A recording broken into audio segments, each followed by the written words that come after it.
이번 분석을 시작하기에 앞서 투자 판단의 최종 책임은 투자자 본인에게 있다는 점을 명확히 말씀드립니다.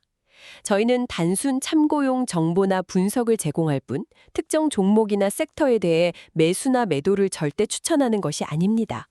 자, 오늘 우리가 함께 살펴볼 자료는요. 2026년 글로벌 시장을 아주 깊이 있게 분석한 전망 보고서입니다.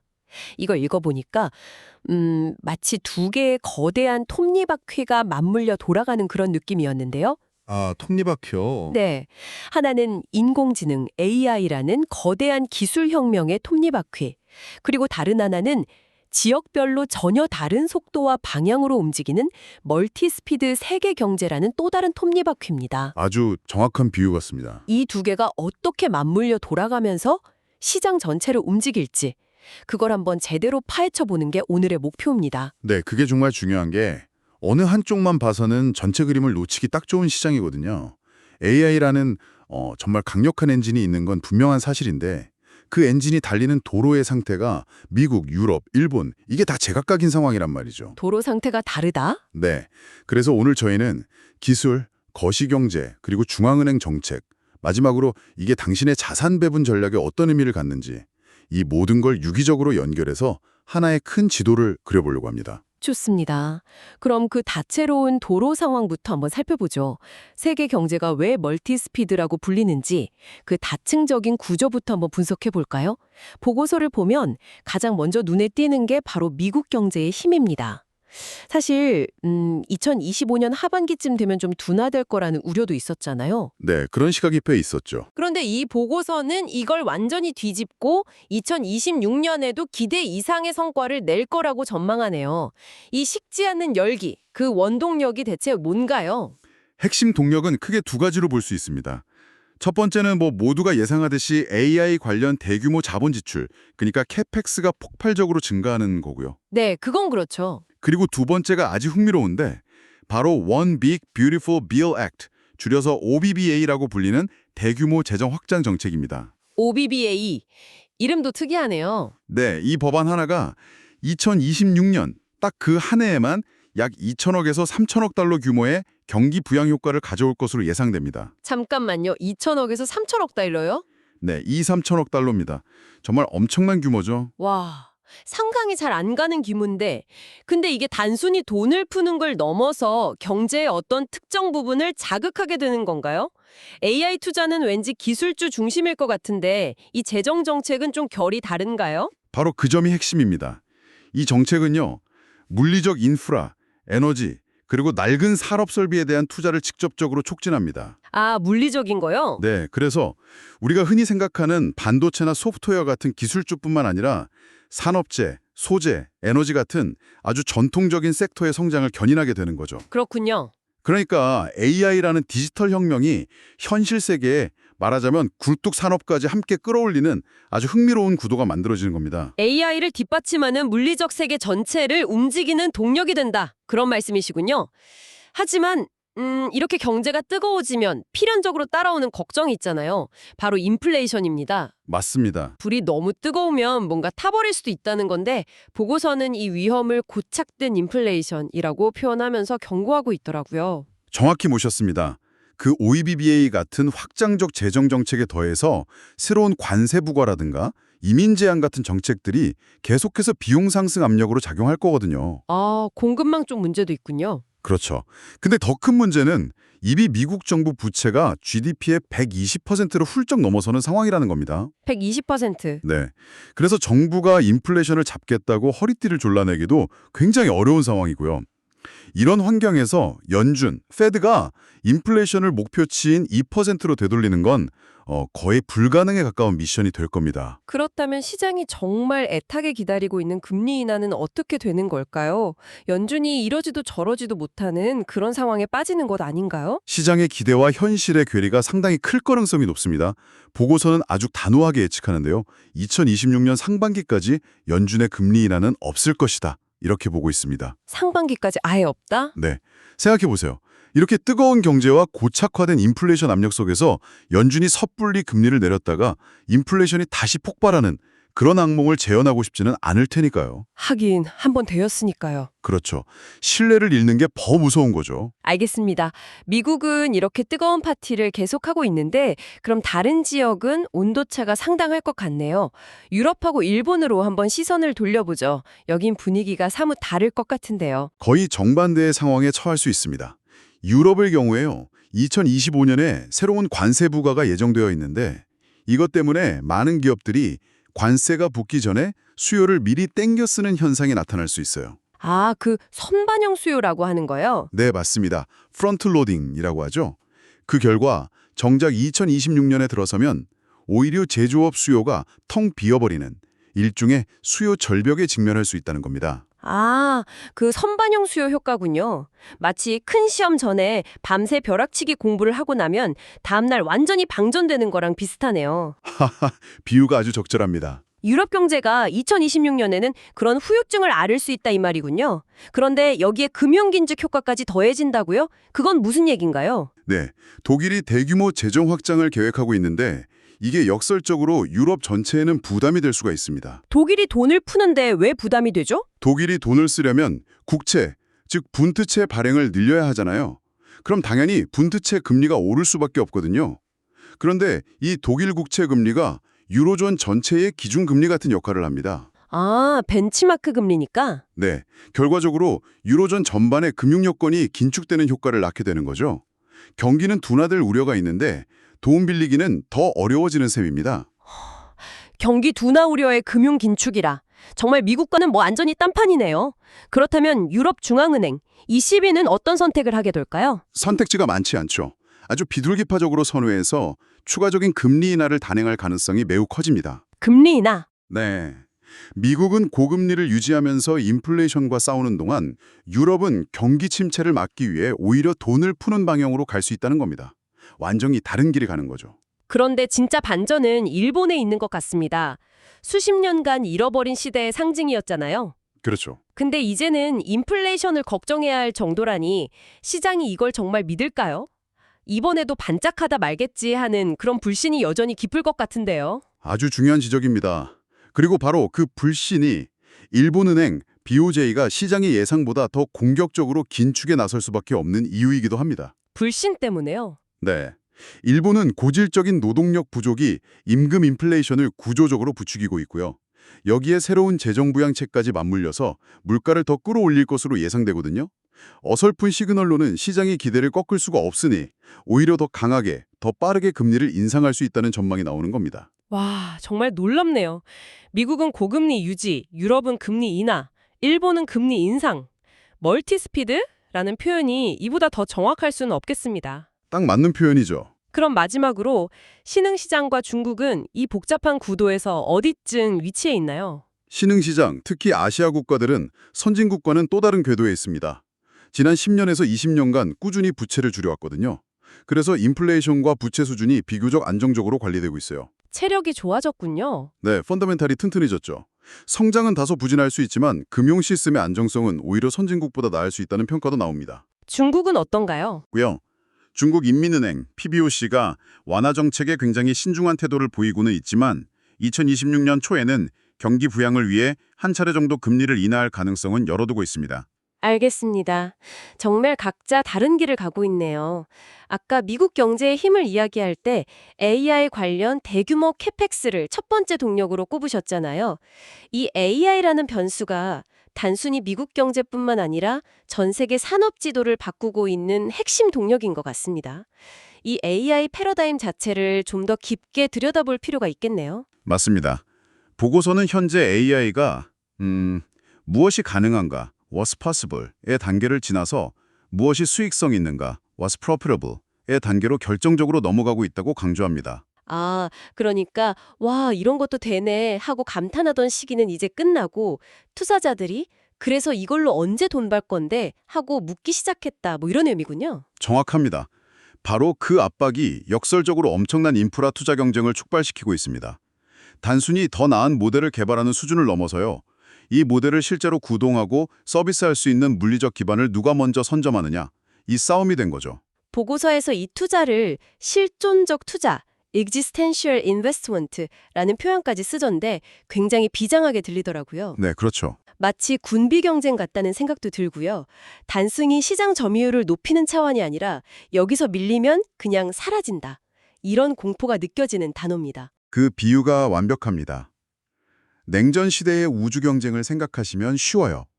미국과 소련이 우리가 먼저 달에 가야 한다고 했던 건 단순한 자존심 싸움을 넘어서는 기술 패권, 즉 국가의 생존이 걸린 문제였거든요. 네네. 지금 아마존, 구글, 마이크로소프트 같은 하이퍼스케일러들이 데이터 센터 구축, GPU 확보, 클라우드 용량 확장에 수십억, 수백억 달러를 쏟아붓는 게 바로 그런 차원입니다. 선택이 아니라 생존을 위한 투자죠. 그리고 이 군비 경쟁이 단순히 그 클라우드 안에서만 벌어지는 게 아니라는 점이 정말 흥미로웠습니다. 보고서가 말하는 물리적 AI, Physical AI라는 개념인데요. 아, 네. 피지컬 AI. AI라는 게 결국 코드 덩어리가 아니라 엄청난 양의 전기와 냉각수, 구리선을 먹고 자라는 괴물이라는 걸 보여주는 것 같아요. 맞습니다. AI 모델을 훈련하고 구동하려면 눈에 보이지 않는 알고리즘만 필요한 게 아니죠. 그 모델이 들어앉을 데이터 센터 건물, 막대한 전력을 공급할 에너지 인프라, 데이터 센터에 열을 식힐 냉각 시스템. 열이 엄청나게 발생하니까요. 어마어마하죠.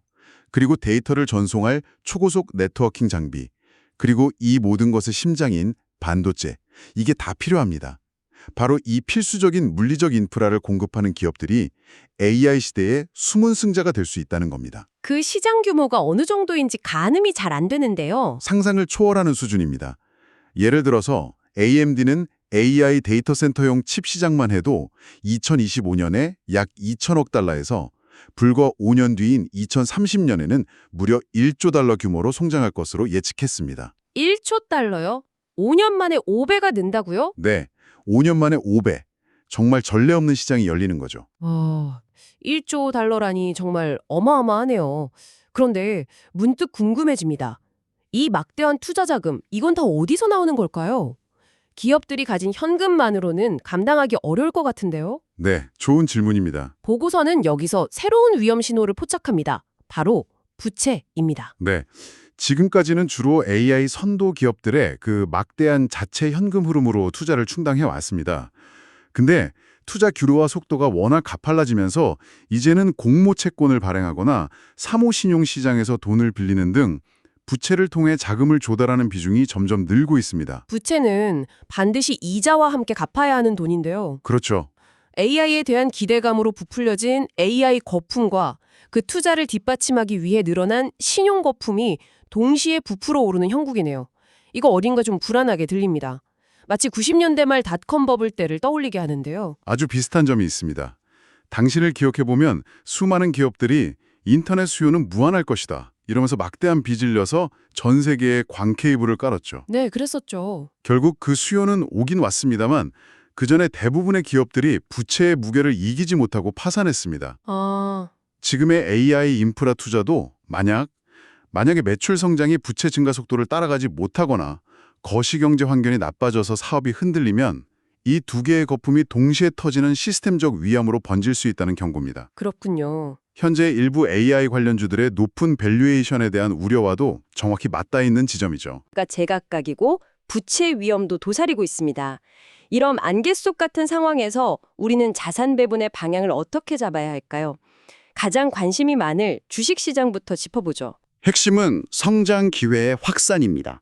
보고서는 더 이상 성장의 기회를 낚을 수 있는 좋은 연못이 미국의 소수 기술주에만 국한되지 않을 것이라고 말합니다. 좋은 연못이 여러 개 생긴다. 네, 앞서 이야기한 재정 확장과 재산업화라는 거시적 흐름의 수혜를 직접적으로 입는 국제 주식, 특히 유럽과 일본, 그리고 미국 내의 소형주의 매력이 커지고 있다는 분석입니다. 보고서가 특히 일본과 유럽을 긍정적으로 보는 이유가 궁금한데요. 구체적으로 어떤 매력이 있는 건가요? 일본은 여러 가지 장점을 동시에 가지고 있습니다. 우선 밸류에이션이 다른 선진국에 비해 여전히 매력적인 수준이고요. 기업들의 현금 흐름이 아주 탄탄합니다. 네. 그리고 가장 중요한 변화는 최근 몇 년간 주주환원 강화 같은 기업 지배 구조가 크게 개선되었다는 점이죠. 아, 그게 크죠. 네, 여기에 더해서 일본은 반도체 소재나 로봇 공학 같은 공급망에서 핵심적인 위치를 차지하고 있어서 전 세계적인 케이펙스 사이클에 큰 수혜를 입을 준비가 되어 있습니다. 유럽은 어떤가요? 독일의 재정 확장이란 호재가 있긴 하지만 그 외에 또 다른 성장 동력이 있을까요? 유럽, 특히 독일의 산업 및 자동화 부문 기업들은요, 물리적 AI 인프라를 구축하는 데 없어서는 안 될 존재들입니다. 아, 아까 그 피지컬 AI요? 네, 예를 들어 AI 데이터 센터에 들어가는 고효율 전력 장비나 정밀 냉각 시스템, 자동화 기계 부품 같은 것들에서 세계적인 경쟁력을 가진 기업들이 독일에 많거든요. 그렇군요. 네, 독일의 재정 유연성이 여기에 기름을 부으면서 유럽의 전통적인 제조업 강자들이 AI 시대의 새로운 주역으로 떠오를 수 있다는 겁니다. 알겠습니다. 그럼 포트폴리오의 안정성을 담당하는 채권 시장은 어떤가요? 주식보다는 상황이 훨씬 더 복잡해 보이는데요. 맞습니다. 신용 스프레드, 그러니까 국채와 회사채 간의 금리 차이가 이미 역사적으로 매우 낮은 수준이라 어지간한 회사채에서는 매력적인 수익을 기대하기 어렵습니다. 이미 비싸다는 거군요. 네, 그래서 2026년에도 옥석을 가리는 아주 세밀한 신용 분석이 중요해질 겁니다. 반면 국채는 좀 다른데요. 각국 정부의 재정 적자 때문에 국채 발행 물량은 계속 늘어나고 인플레이션 압력도 지속되면서 국채 수익률이 전반적으로 높은 수준을 유지할 가능성이 큽니다. 금리가 높게 유지된다. 네, 특히 장기 금리에 대한 상승 압력이 계속될 것으로 보입니다. 이런 환경에서 우리가 특별히 주목할 만한 채권 상품이 있다면 어떤 게 있을까요? 두 가지를 꼽을 수 있습니다. 첫째, 앞서 계속 경고했던 고착화된 인플레이션 위험을 해지할 수 있는 인플레이션 연동채권, 팁스라고 하죠. 아, 팁스. 물가가 오르면 원금과 이자가 같이 늘어나는 구조라 인플레이션 시기에 아주 효과적인 방어 수단이 될 수 있습니다. 그렇군요. 두 번째는요? 둘째는 달러 약세 전망과 함께 자국의 낮은 인플레이션 덕분에 상대적으로 금리 인하 여력이 있는 일부 신흥시장 국채가 매력적인 대안이 될 수 있습니다. 가요. AI 성장주에 계속 올라타야 할지 아니면 이제 좀 보수적으로 가야 할지 고민이 많을 것 같은데요. 보고서는 민첩성과 균형이라는 두 단어를 핵심으로 제시합니다. 민첩성과 균형. 네. AI 주도주에 대한 노출은 계속 유지하면서도 그동안 소외되었던 경기 순환 섹터나 미국 외 국제시장의 새로운 기회와 균형을 맞추는 것이 중요하다는 거죠. 네. 전반적으로 경기 침체는 피할 것으로 보고 있어서 채권보다는 주식을 선호하지만 높은 밸류에이션과 금리 압박을 고려한 전술적인 자산 배분도 함께 제시하고 있습니다. 구체적으로 어떤 배분인가요? 주식은 중립, 뉴트럴, 채권은 비중 축소, 언더웨이트, 그리고 합리적인 수익률과 높은 유동성을 제공하는 현금은 비중 확대, 오버웨이트를 권장하고 있습니다. 아, 현금을 비중 확대하는군요. 네, 시장의 기회는 계속 엿보되 언제든 찾아올 수 있는 변동성에 대비해서 실탄을 확보해두는 아주 균형 잡힌 시각이라고 할 수 있겠습니다. 자, 오늘 2026년 글로벌 시장 전망을 정말 깊이 있게 들여다봤습니다. 정리를 좀 해보자면 AI가 이끄는 강력하고 구조적인 성장 동력, 그리고 미국, 유럽, 일본 등 주요 지역별로 제각각 움직이는 거시경제 환경, 이 두 개의 큰 흐름이 교차하는 아주 복합적인 시장이 되겠네요. 네, 그렇습니다. 투자자에게는 다차원적인 기회와 다층적인 위험을 동시에 관리해야 하는 그 어느 때보다 정교한 접근이 요구되는 시기입니다. 정교한 접근. 네, 비극주랄은 단 하나의 엔진에만 의존하는 대신에 유럽의 산업재나 일본의 소부장, 미국의 소용주 등으로 성장 엔진을 다각화해야 합니다. 동시에 AI 섹터의 밸류에이션 거품과 고착된 인플레이션, 그리고 부채 리스크라는 잠재적인 지뢰를 항상 경계해야 하고요. 채권 역시 전통적인 국채 투자에서 벗어나서 신용 분석을 심화하고 인플레이션 연동 채권이나 신흥시장 채권 등으로 시야를 넓히는 입체적인 접근이 필요하겠군요. 맞습니다. 단순히 하나의 유행하는 트렌드를 쫓기보다는 이 모든 기술, 경제, 정책 요소들이 어떻게 서로 연결되어서 아까 처음에 말했던 거대한 톱니바퀴처럼 맞물려 돌아가는지를 이해하는 것이 핵심이겠습니다. 맞습니다. 오늘 분석을 바탕으로 당신의 포트폴리오를 점검해 보면서 이런 질문을 한번 던져보는 건 어떨까요? 어떤 질문이죠? 내 포트폴리오는 AI의 폭발적인 성장을 충분히 담아내고 있는가? 그리고 동시에 다가올 멀티스피드 세계의 다양한 시나리오에 효과적으로 대비하고 있는가? 이 두 질문에 자신 있게 그렇다고 답할 수 있다면 아주 훌륭한 출발이 될 겁니다. 다시 한번 말씀드리지만 투자 판단의 최종 책임은 투자자 본인에게 있다는 점을 명확히 말씀드립니다. 저희는 단순 참고용 정보나 분석을 제공할 뿐 특정 종목이나 섹터에 대해 매수나 매도를 절대 추천하는 것이 아닙니다. 항상 여러분의 성공 투자를 기원합니다. 내용이 좋으셨다면 구독, 좋아요 부탁합니다.